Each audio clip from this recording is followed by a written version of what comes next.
पौष मास में नित्य नियम से सुनी जाने वाली कथा। जय श्री कृष्णा, राधे राधे। आप सभी पर भगवान श्री गणेश की कृपा सदा बनी रहे, इसी मंगल कामना के साथ आज के वीडियो की शुरुआत करती हूँ। हिंदू धर्म में पौष महीने का बेहद महत्व होता है। वैदिक पंचांग के अनुसार इस साल पौष महीने की शुरुआत 16 दिसंबर अर्थात आज से हो रही है। यह सनातन विक्रम संवत के अनुसार साल का 10वां महीना होता है। भारतीय महीनों के नाम नक्षत्रों पर रखे गए हैं। जिस महीने की पूर्णिमा को चंद्रमा जिस नक्षत्र में होता है, उस महीने का नाम उसी नक्षत्र पर रखा जाता है। पौष महीने की पूर्णिमा को चंद्रमा पुष्य नक्षत्र में होता है, इसीलिए इसे पौष महीना कहा जाता है। पौष महीने में सूर्य देव की पूजा का खास महत्व है। उनकी उपासना से ऐश्वर्य, धर्म, यश, ज्ञान और वैराग्य मिलता है। तो अब आइए श्रवण करते हैं पौष मास में सुनी जाने वाली कथा, जिसे सुनने मात्र से घर में सुख समृद्धि का वास होता है। तो चलिए आज की कथा की शुरुआत श्री गणेश भगवान जी की कथा से करते हैं। पौराणिक कथा के अनुसार एक बार गणेश जी महाराज एक सेठ जी के खेत से होकर गुजर रहे थे, तो उन्होंने 12 दाने अनाज के तोड़ लिए। अब अनाज के दाने बिना पूछे तोड़ लिए तो गणेश जी के मन में बड़ा भारी पछतावा होने लगा। वे सोचने लगे, अरे मैंने तो सेठ जी के यहाँ से बिना पूछे ही दाने तोड़ लिए, इसका मतलब तो यह चोरी हुई, यानी कि मैंने सेठ जी के यहाँ चोरी कर ली। इस प्रकार वे मन में पछतावा करने लगे। अब चोरी की है तो उसका प्रायश्चित भी जरूरी है। गणेश जी ने जिन सेठ जी के यहाँ से चोरी की थी, उन्हीं के यहाँ 12 साल की नौकरी करने का निश्चय कर लिया।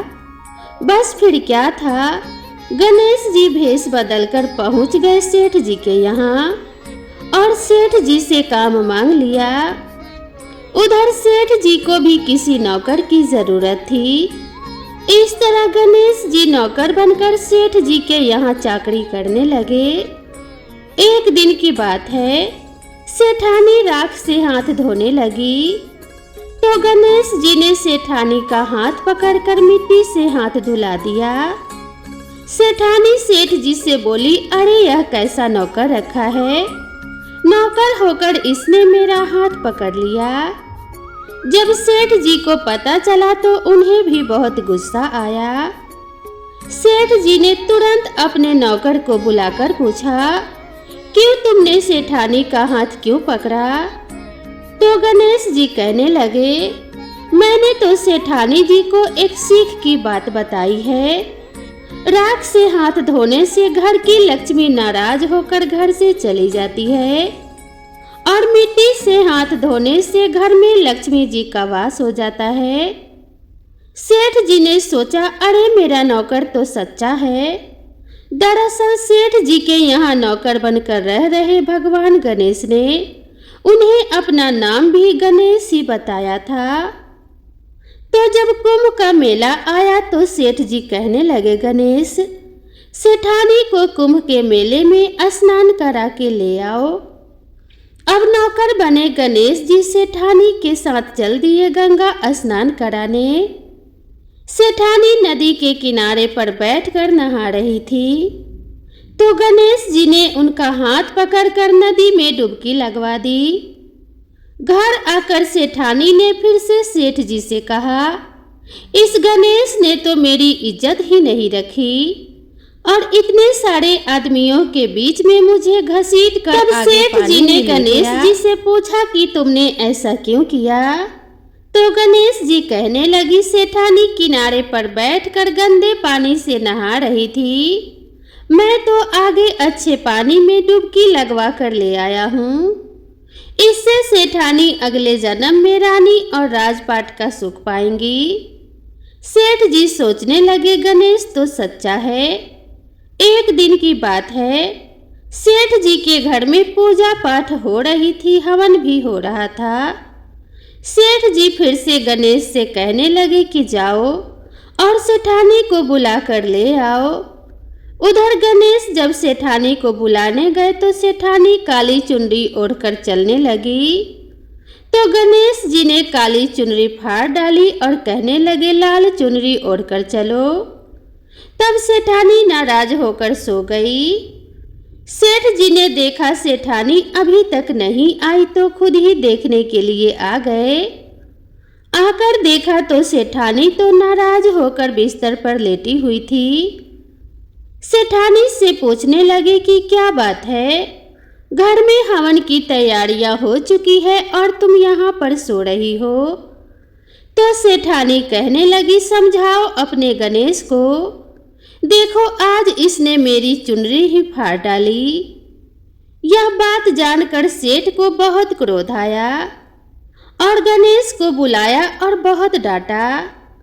तब गणेश जी कहने लगे कि सेठ जी पूजा पाठ में काला वस्त्र नहीं पहनते हैं और सेठानी क्योंकि काली चुनरी ओढ़कर जा रही थी तो मैंने इनसे लाल वस्त्र पहनने के लिए कहा और जब यह नहीं मानी तो मैंने इनकी काली चुनरी फाड़ डाली, क्योंकि काला वस्त्र पहनने से कोई भी शुभ कार्य सफल नहीं होता। यह बात सुनकर सेठ जी सोचने लगे गणेश है तो सच्चा और समझदार। फिर एक दिन की बात है, सेठ जी पूजा करने लगे। पूजा करने के लिए उन्होंने पंडित जी को भी निमंत्रण दिया था। अब पंडित जी आए और पूजा की तैयारियां हो गई। तभी पंडित जी कहने लगे अरे सेठ जी, मैं तो गणेश जी की मूर्ति लाना ही भूल गया, अब क्या करें। उधर नौकर बने गणेश भगवान वहीं खड़े हुए थे और सारी बातें देख और सुन रहे थे। यह बात सुनते ही गणेश जी तुरंत कहने लगे तो मुझे ही मूर्ति बनाकर विराजमान कर लो, आपके सारे काम सफल हो जाएंगे। यह बात जब सेठ जी ने सुनी तो उन्हें बहुत और वो गुस्से में कहने लगे कि अब तक तो तुम सेठानी से ही मजाक करते थे, अब मुझसे भी मजाक करने लगे। तब गणेश जी ने कहा सेठ जी मैं मजाक नहीं कर रहा हूँ, तुम मेरी बातों को मजाक बिल्कुल मत समझो, मैं बिल्कुल सच कह रहा हूँ। इतना कहते ही नौकर बने गणेश ने भगवान गणेश का साक्षात रूप धारण कर लिया और सेठ सेठानी ने जब यह देखा तो पंडित जी सेठ और सेठानी गणेश जी के चरणों में गिर गए। उन्होंने पूरे विधि विधान से गणेश जी की पूजा की।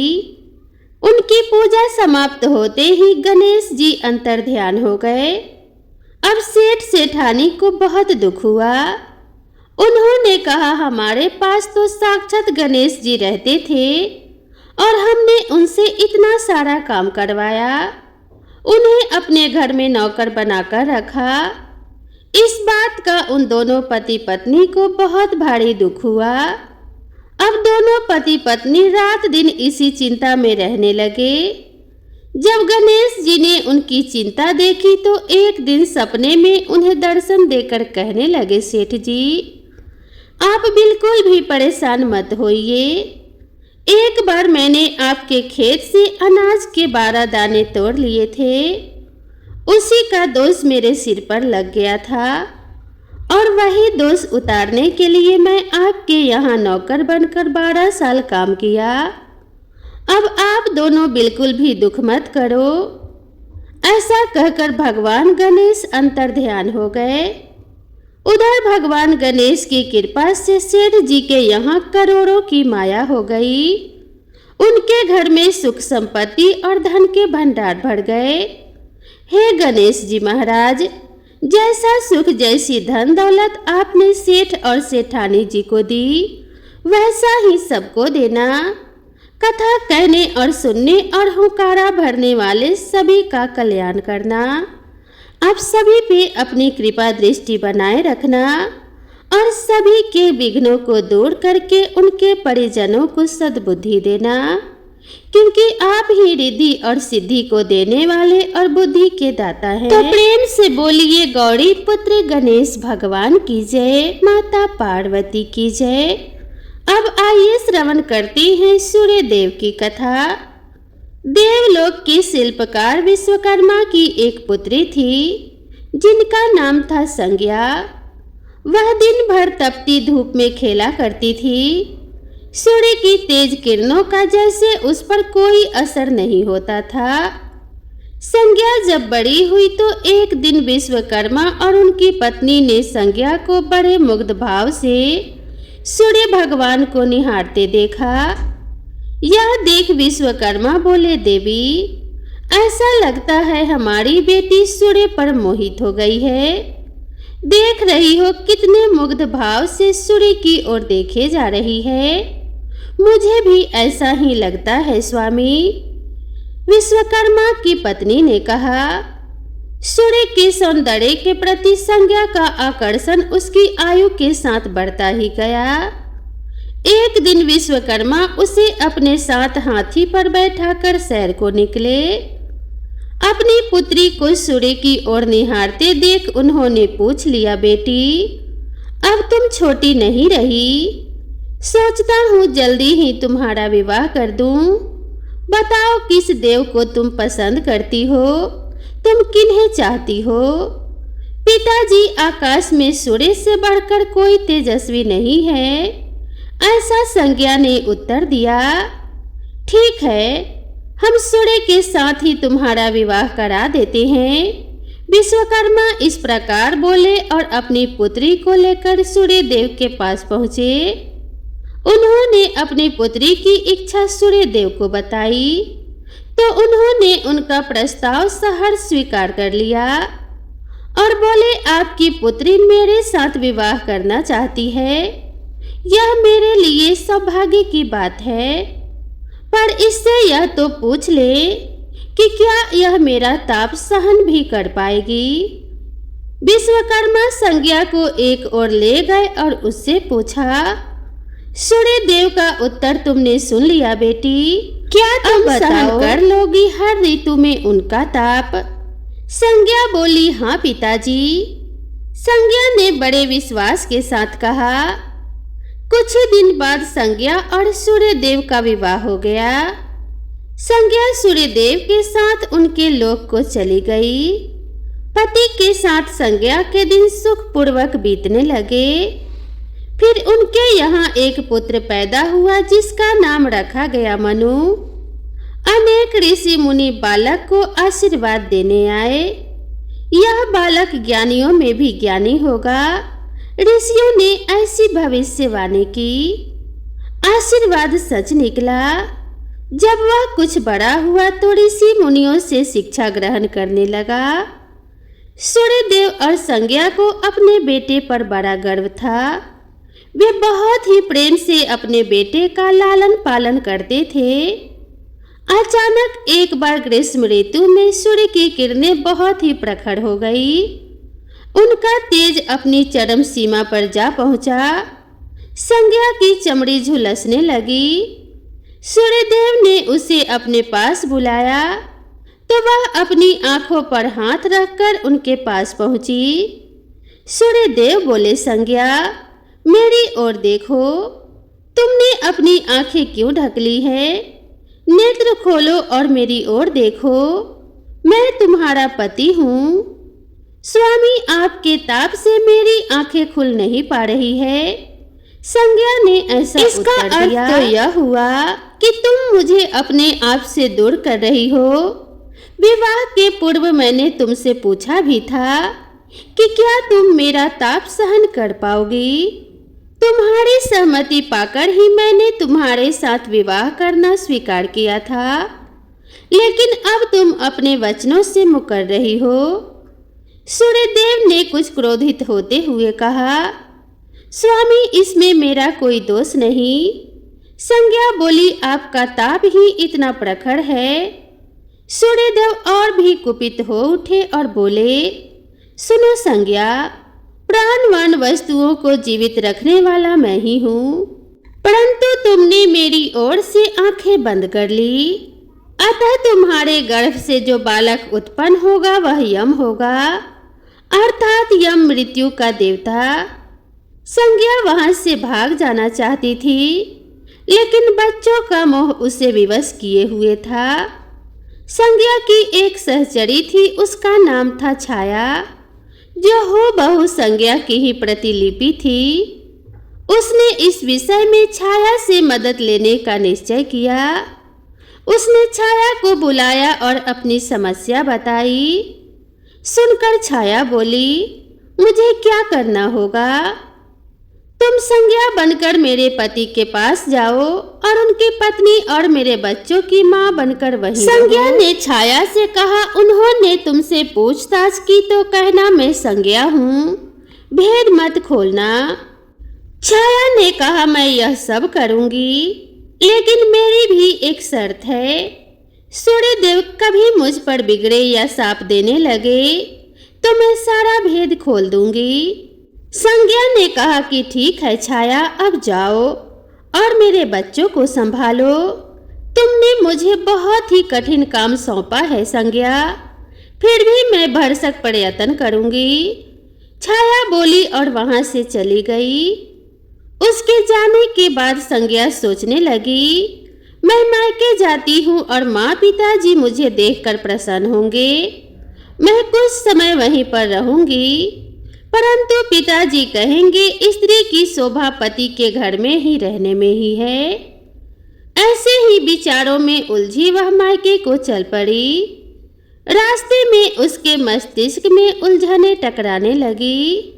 वह सोचने लगी, पिताजी जब मुझे लौट जाने को कहेंगे तब मैं जंगल में चली जाऊंगी। संज्ञा अपने मायके पहुंची। पिता ने उसका बड़ा आदर सत्कार किया। बोले, आओ बेटी, सब कुछ कुशल मंगल तो है? नहीं पिताजी, आपने ठीक ही कहा था। ग्रीष्म ऋतु में सूर्यदेव का ताप मैं सहन ना कर सकी। संज्ञा कुछ दिन वहां सुख से रही। एक दिन पिता ने उससे कहा, संज्ञा तुम्हारे आने से मुझे बड़ा हर्ष हुआ है, परंतु विवाह हो जाने के बाद स्त्री को मायके में अधिक समय तक नहीं रहना चाहिए। अब तुम अपने पति के घर चली जाओ। फिर कभी हमसे मिलने का मन हो तो चली आना। तुम मुझे बहुत प्यारी हो, किंतु पति का घर ही स्त्री का घर होता है, यही मैंने सोचा था। संज्ञा मन ही मन बोली और एक रात चुपचाप पिता का घर छोड़कर जंगल में चली गई। वह सोचने लगी, मैं सूर्य के सामने नहीं जा सकती, अतः घोड़ी बन जाती हूँ। उस रूप में मुझे कोई नहीं पहचान पाएगा। घोड़ी का रूप धारण कर संज्ञा तपस्या करने लगी, सूर्य के ताप की शक्ति को कम करने के लिए। उधर छाया ने सूर्य के यहाँ जाकर संज्ञा का स्थान ले लिया था। सूर्य देव ने उसे ही संज्ञा समझा। वे बोले, तुम लौट आई मेरे यहाँ, क्षमा कर दो स्वामी, मैंने अपनी दुर्बलता को जीत लिया है। छाया खेद भरे स्वर में बोली, संज्ञा मैं तो तुम्हें कब का क्षमा कर चुका। अब घर की जिम्मेदारी संभालो, बच्चों का लालन पालन करो। सूर्य देव ने संज्ञा से कहा। छाया ने कक्ष में लेटे दोनों बच्चों पर निगाह डाली और घर की जिम्मेदारियां संभाल ली। छाया इस घर में सुखी थी। वह प्रायः सोचा करती, बेचारी संज्ञा को कितना अच्छा घर त्यागना पड़ा, क्या वह कभी नहीं लौटेगी। समय पाकर छाया को एक पुत्र पैदा हुआ। पुत्र पैदा होने के बाद वह कुछ चिंतित रहने लगी। मुझे यह नहीं भूलना चाहिए कि मैं संज्ञा की ही छाया हूँ। छाया ने एक पुत्र और एक पुत्री को जन्म दिया। अब छाया का व्यवहार बदलने लगा। वह अपने बच्चों से तो प्यार करती थी, लेकिन संज्ञा के बच्चों को ताड़ने और उनके साथ दुर्व्यवहार करने लगी। मनु ने तो विमाता के व्यवहार को नजरअंदाज कर दिया, लेकिन यम को उसका व्यवहार खटकता रहा। माता छाया का यमुना बहन के साथ ऐसा व्यवहार करना उचित नहीं लगा। वह अपने बच्चों के साथ तो कितना अच्छा व्यवहार करती है और हम भाई बहन से नफरत। एक दिन तो हद ही हो गई। छाया ने यमुना के बाल पकड़े और उसे डंडे से पीटते हुए बोला, कमबख्त तो मरते भी तो नहीं, मर जाए तो मेरा पीछा छूटे। जब छाया देर तक यमुना को पीटती रही तो यम से रहा ना गया। उसने जाकर छाया का हाथ पकड़ लिया और गुस्से से बोला, बस माता, अब तुमने यमुना पर हाथ उठाया तो मुझसे बुरा कोई न होगा। अच्छा, तेरी यह हिम्मत मुझे धमकी देता है। ठहर, आज मैं तेरे पिता से इसकी शिकायत करूंगी। छाया क्रोध से सिहर उठी। छाया ने तो इस डर से सूर्यदेव से शिकायत न की कि कहीं उसका भेद उजागर न हो जाए, लेकिन यम और यमुना ने तंग आकर अपने पिता से उसकी शिकायत अवश्य कर दी। पिताजी, यह स्त्री हमारी माँ नहीं है। यम ने कहा, हाँ पिताजी, पुत्र माता से विमुख हो सकता है, परंतु माता की ममता कभी कम नहीं होती। यमुना भी बोल उठी। सूर्यदेव ने कहा, मैं देख लूंगा, तुम जाओ, डरो नहीं, सब कुछ ठीक हो जाएगा। ऐसा कहकर सूर्यदेव ने बच्चों को धैर्य बंधाया, लेकिन बच्चों के जाते ही वे सोच में पड़ गए। बच्चे ठीक कहते हैं, यह अवश्य कोई मायाविनी है। सूर्यदेव गुस्से में भरकर छाया के पास पहुंचे और उसके केस पकड़कर झकझोरते हुए बोले, सच बताओ, तुम कौन हो? अन्यथा मैं तुम्हें कठोर दंड दूंगा। ठहरिए स्वामी, भय से कांपती हुई छाया बोली, मैं संज्ञा की छाया हूँ। वह आपकी देखभाल का भार किसी को सौंपे बिना नहीं जाना चाहती थी, इसीलिए उसने मुझे आपके पास भेज दिया। वह कहाँ गई है? इस प्रकार सूर्यदेव ने छाया से पूछा। अपने पिता के यहाँ। सूर्यदेव सीधे विश्वकर्मा के पास पहुँचे और उनसे पूछा, संज्ञा कहाँ है? वह तुम्हारे तेज से बचने के लिए यहाँ आई थी, विश्वकर्मा ने बताया। अब वह कहाँ है? मैंने ध्यान करके पता किया है कि उसने घोड़ी का रूप ले लिया है। वह जंगल में घूमती रहती है और तुम्हारे तेज को घटाने के लिए तपस्या कर रही है। विश्वकर्मा ने इस प्रकार सूर्यदेव को बताया। तो आप मेरा तेज घटा दीजिए, फिर उसे खोजने के लिए चलते हैं। सूर्यदेव विश्वकर्मा से बोले। विश्वकर्मा ने सूर्यदेव के तेज का 8वां भाग छांट दिया, जिससे उनका तेज घट गया। फिर वे संज्ञा को खोजने निकले। उन्होंने राहगीरों से पूछताछ की, तुमने इधर कोई घोड़ी देखी है? हाँ, एक विलक्षण घोड़ी को हमने नदी के पास विचरण करते देखा है, राहगीरों ने सूर्यदेव को बताया। उसमें विलक्षण बात क्या है? वह घोड़ी मानवीय भाषा में बोलती है देव, तब तो वह अवश्य ही संज्ञा होगी। इस प्रकार सूर्यदेव ने विश्वकर्मा से कहा। सूर्यदेव घोड़ी के निकट जा पहुंचे और कहा, संज्ञा, मैं सूर्य हूँ, तुम्हारा पति। अब यह घोड़ी का रूप त्याग दो। जब तक मेरी मनोकामना पूरी न होगी, मैं यह रूप नहीं त्यागूंगी। घोड़ी बनी संज्ञा ने उत्तर दिया, तुम्हारी मनोकामना तो पूरी भी हो गई। सूर्यदेव ने इस प्रकार संज्ञा से कहा। सूर्यदेव ठीक कहते हैं बेटी, विश्वकर्मा बोले। मैंने इनके तेज का 8वां भाग काट दिया है। पिता से आश्वासन पाकर संज्ञा ने अपना घोड़ी वाला रूप त्याग दिया और अपने स्वाभाविक रूप में संज्ञा हर्ष और विभोर से अपने पिता से लिपट गई और फूट फूट कर रोने लगी। फिर उसने झुककर सूर्यदेव के पांव छुए और पूछा, स्वामी, हमारे बच्चे तो सकुशल हैं ना? सूर्यदेव ने जवाब दिया कि हाँ, दोनों बच्चे ठीक हैं। मनु, यम और यमुना को अब फिर से माँ मिल जाएगी। सूर्यदेव ने मुस्कुराकर कहा, अब मैं कभी भी अपना घर त्याग कर नहीं जाऊंगी, संज्ञा बोली। अब छाया को क्षमा कर देना और अपने साथ ही रखना। दोनों का मिलन देखकर विश्वकर्मा ने भी अपना आशीर्वाद प्रदान किया।